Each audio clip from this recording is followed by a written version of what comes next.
Okay, so this is kind of whatever. It's not a story, but a little bit of history too.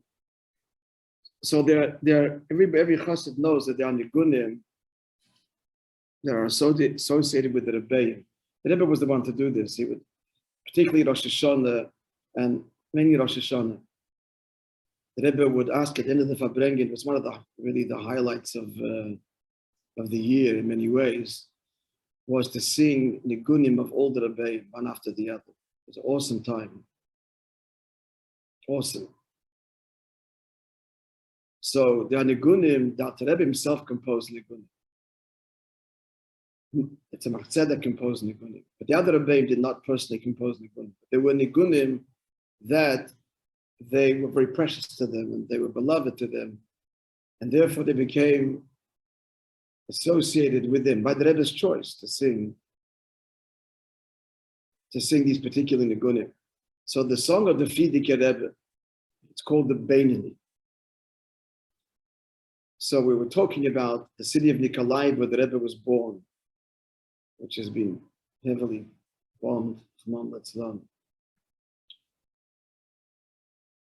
And Nikolaev was the famous city that produced legendary Chassidim, great deep thinkers, and also composers of music. Hundreds of friends of Chabad Nigunim were composed by Chassidim in Nikolaev. In fact, the 14 songs that the Rebbe taught, that most Chassidim didn't know, they taught Simchas Torah at night, 3 o'clock in the morning, after Akofis, this extraordinary moment. So these were Nigunim that he heard in his childhood in Nikolaev, which the rest of the Chassidim living in other cities, etc., in those days did not know. Like Rachmana, that was composed by Yezeda.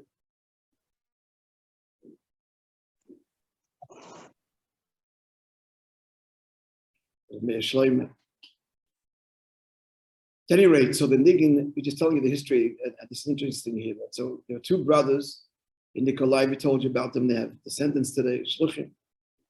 Rabbi and Shalom Charitonov. And they both compose many nigunim, tens and tens of nigunim. So this is the Seder, this is what happened.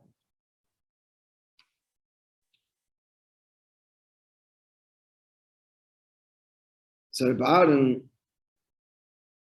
so they would send the nigunim, the two brothers, Rabbi Shalom and Rabbi, they would send the nigunim, good morning, take a seat.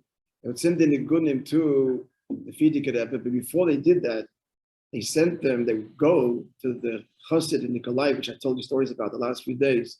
Rabbi Nikolaev, the Sheikhet, himself was a great author of nigunim. As I mentioned yesterday, to give you just a glimpse of who this Rabbi was, he fasted on occasion an entire week, night and day, 6 days. Whole story with that. So they would sing a nigun to him, and if he approved it, then they would send it to the Frierdiker Rebbe. Then they would rather go to the Frierdiker Rebbe and present it, and the Frierdiker Rebbe would like the nigun would be taken.